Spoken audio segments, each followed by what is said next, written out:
one of the thank you. I'm one of the youth leaders here, and I have the honor and the privilege of getting to speak to you guys this morning. And so if you don't know, this is only my second time teaching on a Sunday. I feel like the first time I was nervous, but like I still did it. But this time I'm more nervous. And so to ease the tension a little bit, to calm my nerves, maybe calm your nerves, we're gonna play a little game. I'm one of the youth leaders, so this is normal for me. I play games, but we're gonna play two truths and a lie. The way that it works is I say three things and you have to tell me which one the lie is. My mom and my brother cannot play. So the first one is that I have extra bones in my ankles. The second is that I have flown across the country to see the Jonas Brothers perform live. And the third is that Justin Bieber has sang to me. So which one is the lie? Justin Bieber? Joke's on you guys. No, that's not it. That's true. I was in the 5th grade. He was like just becoming famous. I saw him. My mom took me. I got to miss school. I saw him at the Today Show. There's a picture to prove it, but he pointed at me and he sang to me, "I'll never let you go." And I've been a believer since then. I wish I had flown across the country to see the Jonas Brothers. I have seen them live before, but never actually flown to see them. That's a little too expensive. But I do indeed also have extra bones in my ankles. Every time I like walk long distances or would run, they would swell up pretty bad. Growing up, I grew up in youth group, and so every trip that we went on, every summer camp, it was always a running joke that by the end of it, I would need to be put in a wheelchair because my ankles would swell up so bad and I couldn't walk. And at first, I just sort of ignored the issue. I didn't know at the time that like I had extra bones in my ankles. I just thought like my feet would swell up. And so I would keep walking. I would run sometimes. I danced a lot growing up. I would wear the heels, the flats. Like I wore those like trendy like flat sneakers that are really bad for your feet. And then I made it worse. I twisted my ankle one day wearing heels. And so by that point, by the end of it, I couldn't like walk a lot. I remember we would have youth on Fridays, and then the next Saturday morning, I would be stuck in bed for like the first 2 hours because I couldn't walk. And so finally, I went to the doctor to get it checked out. That's when I found out that I had extra bones in my ankles, and that was what was causing all of it. But the doctor taught me like how to take care of it, how to treat it. And so by that point, I was good. I could wear shoes, like I knew what shoes to wear. I invested in good running shoes. I had a great ankle brace. And so I could do the things. I could walk, I could run, all of that. And so much so that I even signed up for a half marathon. I'm not a runner, but I signed up for a half marathon because I was like, I can do this now. I can run. But I was so scared of how bad it had been before, how much my feet would swell up and hurt before, that I would run once and then I wouldn't run for 2 weeks because my feet had started to hurt a little bit, and I was so scared that it would get bad again. Any sense of discomfort I felt, I convinced myself that that meant that I couldn't run, I couldn't participate in these things. Even though I was healed, I had the solution, I could run if I wanted to, I was still too scared to do that. And we all carry baggage like that. Maybe for you, it's something physical like my feet, where you can't walk and you can't participate in every activity. Or maybe it's emotional baggage or scars from a past relationship or something that has happened in the past. One of my favorite shows, they actually do a lot of like imagery, and they talk about baggage, and they show these people walking around like with the trunks and the baggage of what they carry and what has happened to them. It's the red flags that people have, the flaws. Maybe it's a past addiction, anxiety, depression. And I'll use baggage and scars interchangeably, but they mean the same thing. It's things that we have struggled with, things that we have gone through. And maybe in your case, you've surrendered it already to God, but you still face these struggles, you still face these temptations, these trials, my ankles, that it can get bad again, things can go wrong again. And it's frustrating to be healed, but to still struggle. It's discouraging to still face temptation and still face things that could happen and go wrong. And whether you're deep in a struggle or not, there are 3 scenarios when it comes to baggage. And so right now I'm just going to focus on the first two. The first is that you carry your baggage with you everywhere you go. It dictates your life, your decisions. Maybe you were scarred by a past relationship, and so you can't get into a new one because they can't handle your baggage. They can't do that for you. They can't help you. You miss out on opportunities because your baggage won't fit through the door. And then the second is you draw stars around your scars. If I have any Swifties out there, you know, this is a lyric from a Taylor Swift song. I love Taylor Swift, and I love the song, but it's a song called Cardigan from her album Folklore. Elena's like, yes, Taylor Swift. And so in this song, it's about how this girl like felt like an old cardigan and basically felt useless. And then this like guy put her on and made her feel like good again, like they got in a relationship, and he drew stars around her scars, but then it ends with, and now she's bleeding. So maybe you chase things that you think will help. You put on these Band-Aids, develop these different coping mechanisms to help you with your struggles, help you get through the hard times. But in the end, you just end up bleeding. You end up hurting. You chase these surface level solutions, but then you end up in a worse position than you were before. And we end up in those two scenarios because of a misconception of what our baggage is, what our scars are. We misinterpret our struggles as setbacks. We're ashamed, afraid of being exposed. We don't want people to see us as weak. We don't want people to know about what we're going through. If somebody, I'm sure before you came in, you said hi to a few people, and the common thing is you say like, hi, how are you? And what do you say in return? Do you say like, I actually had a really bad day, or I couldn't sleep last night, I'm really going through a hard time? Or is the automatic response just, I'm good, how are you? No matter what it might be. Because in society, we're not supposed to be weak. We're not supposed to share about our struggles. It's not common to do so. We're supposed to be strong, cool, collected. And we live with that urgency to hide and bury what we're going through, to try not risk being exposed or vulnerable. And it's because we think that a weakness makes us worse. A weakness decreases who we are, makes us less than. But today I want to challenge us to not see our scars and our baggage, our weaknesses, not as things that hold us back and make us less than, but as a way to sustain us in God, as a way to show God's true strength and live in his true power. And be proud that our weakness is a sign of his strength, because our scars are not handicaps. They're not things that hold us back, but it's proof that we need God. It's proof that the weaker that we are, the stronger he is. And so my goal by the end of this message is that we can live in that third scenario, which is to delight in your weaknesses. And if there's one thing you take from the message today, is to delight in our weaknesses. And Pastor Mark actually talked about this. He touched on it last Sunday in 2 Corinthians 12:10. It says, that is why, for Christ's sake, I delight in weaknesses, in insults, in hardships, in persecutions, in difficulties. For when I am weak, then I am strong. And this passage in 2 Corinthians explains really well how our baggage is actually a sign of God's strength. And so in 2 Corinthians, Paul is writing to the church of Corinth for a second time, and he's really trying to like hone in this point of being obedient to God. And I love reading not just like a specific passage, but the context around it to get the full picture. So I'm not gonna like read 2 chapters to you right now, but I'll explain it to you so that you can understand where Paul's coming from. And so chapters 11 and 12, they kind of go hand in hand to understand the full context of where Paul is coming from. And so in chapter 11, Paul talks about these false apostles who are bragging about themselves and are trying to discredit Paul and prove that they're better than him and that Paul hasn't really gone through anything.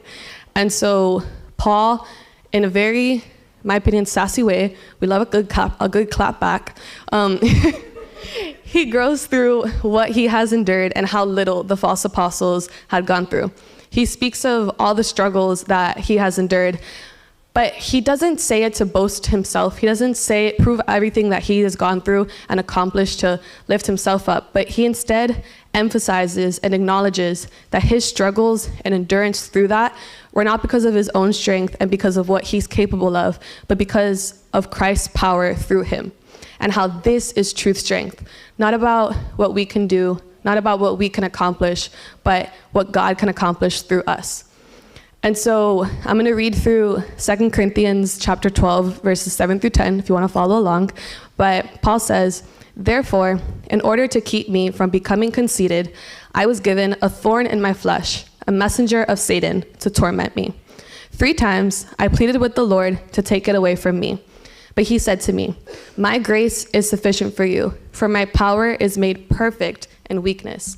Therefore, I will boast all the more gladly about my weaknesses, so that Christ's power may rest on me.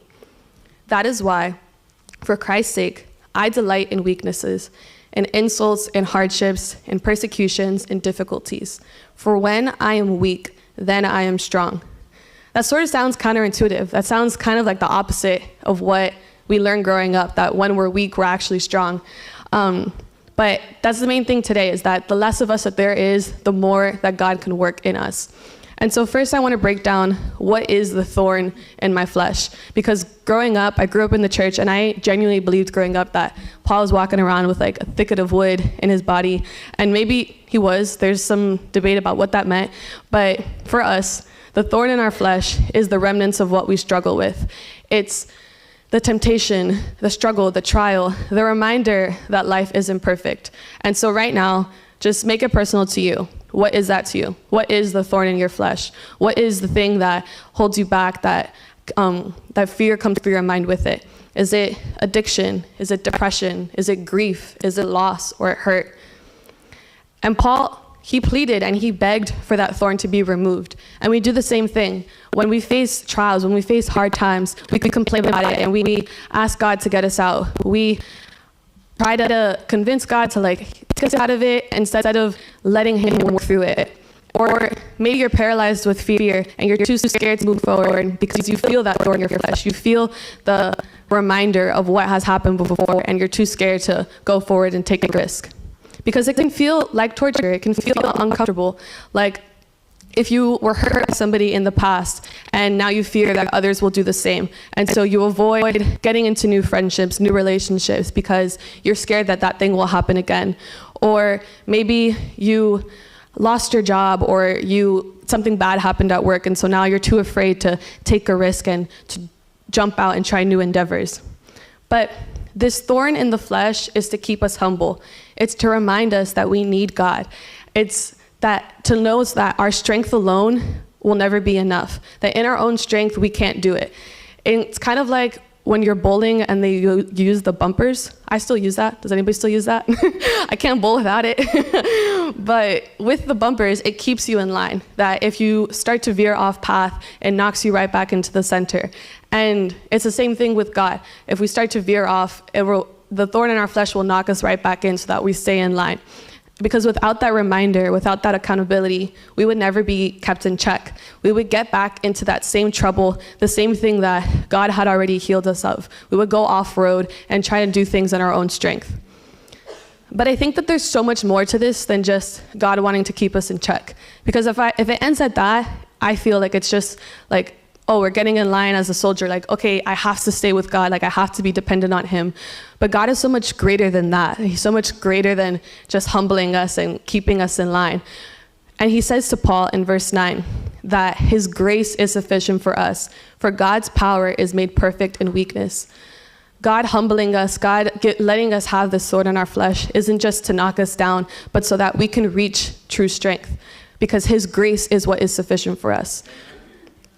This is a way that God can move. It's sort of, I think about it in the sense of if our lives and our capabilities were like a tank. And if we could fill 90% of the tank, that means that God only fills 10%.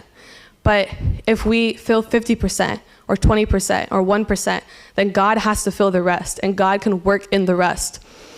And that's why I want us to shift our perspective today, to be able to see that our struggles, that the things that we can't do, that we're not able to do in our own strength, it's a way so that God can do the rest, that God can fill in the blank and accomplish it. And so how? How can you shift that perspective? It seems like a pretty daunting and hard thing to do, but we're gonna talk about it, we're gonna go through it. And so the first one is that you have to get out of scenarios 1 and 2. And just in case you forgot, the first one was that you carry your baggage with you everywhere you go. And the second was that you draw stars around your scars. And it's so hard to live in scenario 1 and 2. It's so hard to let our fears and our struggles dictate what we're going to do. It's so hard to develop these different coping mechanisms to try and get through things that at the end will put us in an even worse position. And the inspiration for this message actually came from, I'm a huge fangirl, by the way. Like, all my references are fangirl things. Sorry. I love it. But I got this message actually in one of my fantasy YA books. It's called King of Scars. But in this book, the king, Alessia, my friend Alessia over there is laughing because I texted her as soon as I read it, and I'm like, this is my next message. But in this book, the whole thing was that the king has a part of the villain living inside of him. And he spends the entire book trying to get rid of it, trying to hide it and to get rid of this like dark side inside of him. And he doesn't tell anyone about it. He keeps it from his kingdom because he doesn't want any of them to think less of him. And by the end of the book, he realizes and has this whole inner monologue with himself, realizing how pointless it is. Because at the end of the day, first of all, nobody knew that he was struggling. And so nobody could help him. And then second, he was still struggling. Everything that he had tried, everything that he missed out on because he was so busy trying to keep this within himself and get rid of it, didn't do anything for him at the end. And it's the same thing with our struggles and our pain. It'll do nothing but hide it. You'll develop these layers to protect yourself, to defend yourself, but it doesn't get rid of it. It doesn't get rid of the wound inside. You can create all these different scenarios and coping mechanisms, whatever it might be, but at the end of the day, the only thing that can heal you, the only thing that can get you out of it is Jesus. Amen. Because like it says in 2 Corinthians, God's grace is sufficient for you. That is what is going to get you out. That is what is going to help you. And so that leads me to my second point, which is don't confuse your scars for wounds. I think a lot of times when it comes to scars, when it comes to baggage, it's because we have the fear that it will happen again. But Jesus has already healed you. Jesus already paid the price on the cross.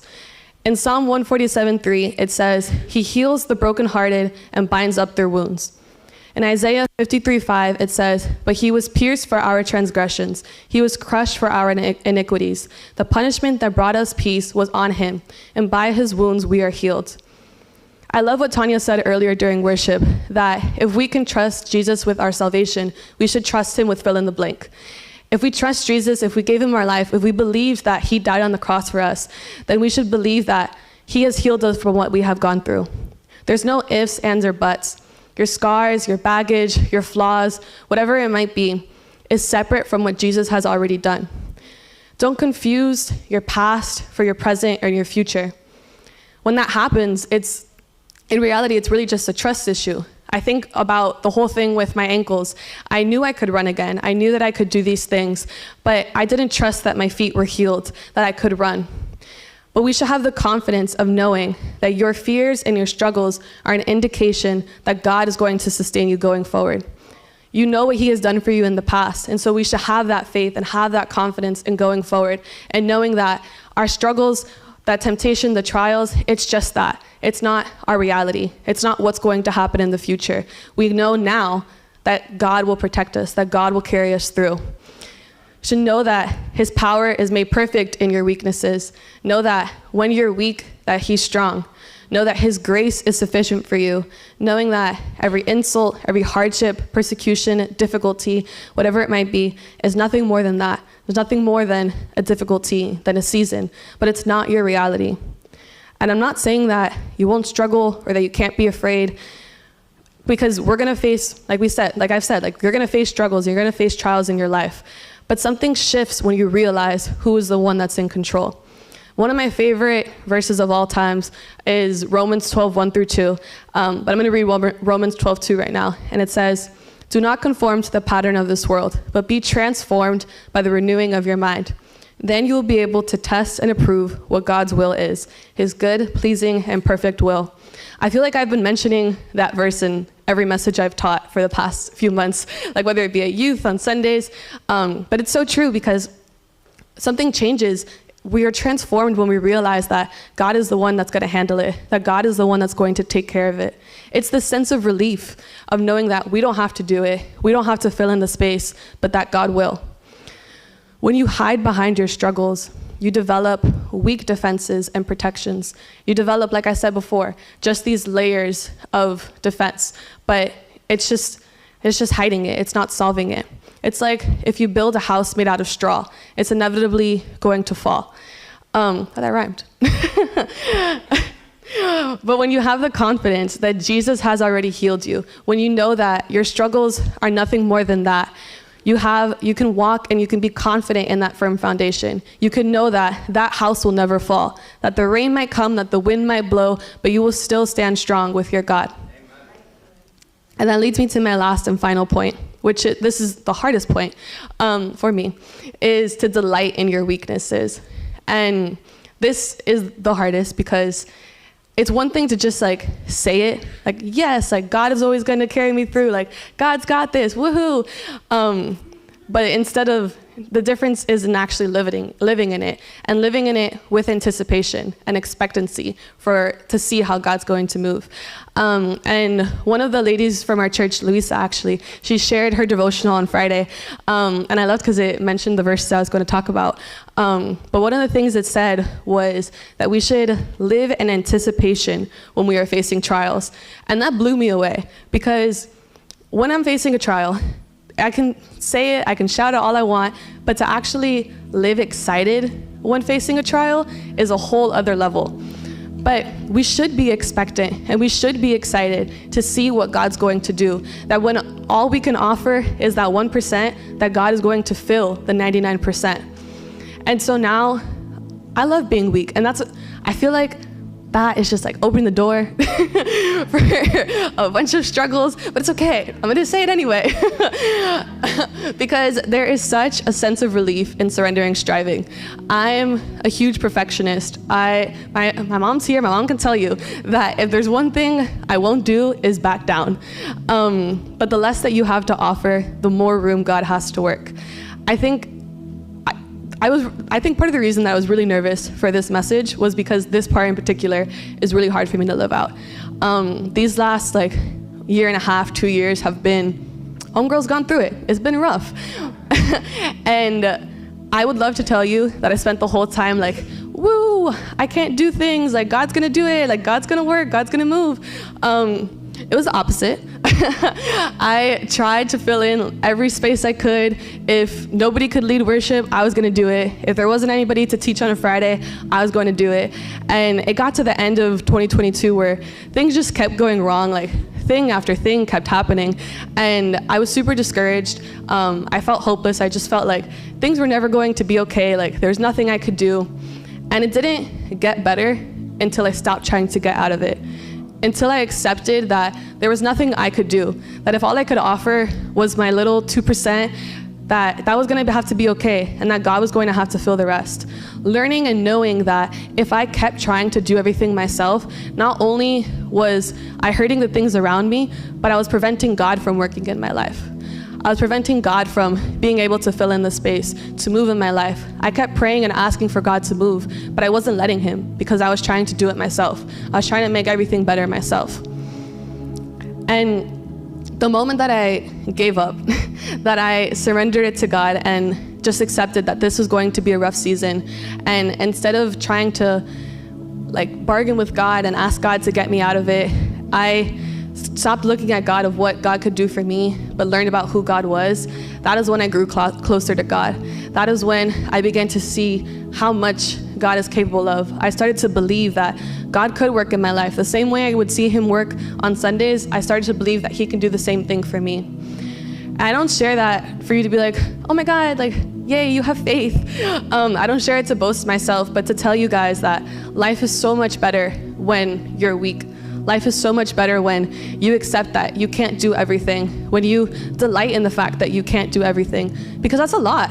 To try and be God, to try and fill in the space and to work and move, that's hard. But when we allow him to be God, when we give him the space to move, life is so much better. And in John 3:29-30, it says, "The bride belongs to the bridegroom. The friend who attends the bridegroom waits and listens for him and is full of joy when he hears the bridegroom's voice. That joy is mine, and it is now complete. He must become greater, and I must become less.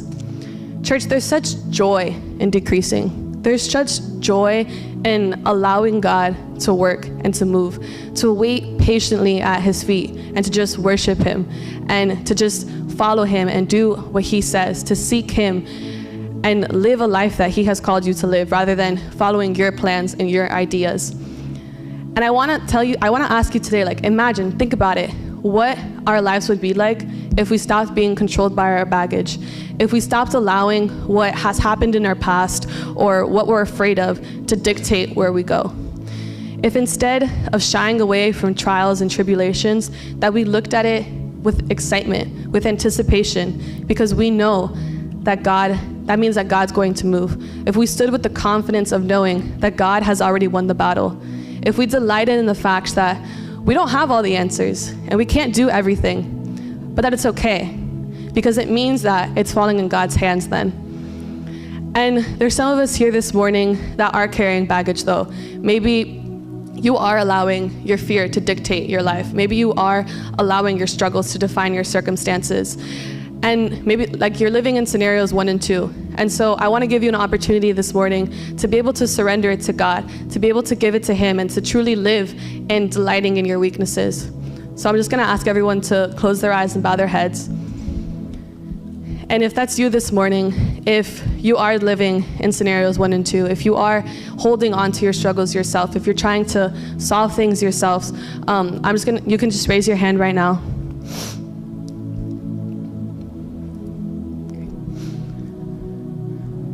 And I'm just going to pray for everyone. If you can, everyone just keep their eyes closed for a second. But God, we thank you, Lord. God, we thank you that we don't have to do everything ourselves, Lord, but that you're going to fill in the space in between. God, I thank you that we can live in confidence. We can live in the true strength that you have provided for us, God. And all we have to do is surrender. So, Lord, right now, I just surrender our struggles to you, God. I surrender the piece of us that we hold on to instead of giving it to you. And God, I just pray over the people that raised their hands today, Lord. I pray that today marks a new day, God, of living in your promises, of living in truth, strength, and true belief, and being able to delight in our weaknesses. God, we just thank you and we praise you. In Jesus' name I pray, amen.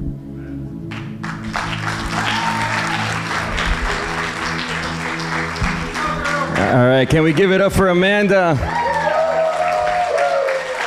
Were you blessed by that word? No, I'm just asking them if they were blessed by that word. By the way, Amanda, if you start with Justin Bieber and end with Jesus, I'm good with that every single Sunday. You had me at Justin Bieber. I was completely locked in. How amazing is it that we get to hear God's word and God's truth no matter who's up here on the pulpit, amen? It's amazing. It's amazing. I was blessed by that. Listen, guys, next weekend, come by, all right? Father's Day. Let's all hang out. Let's gather. Let's worship together. Let's fellowship together. Keep coming by. It's amazing to see you. First-time guests, remember, get your free T-shirt. And God bless you. God be with you. Enjoy the rest of your weekend.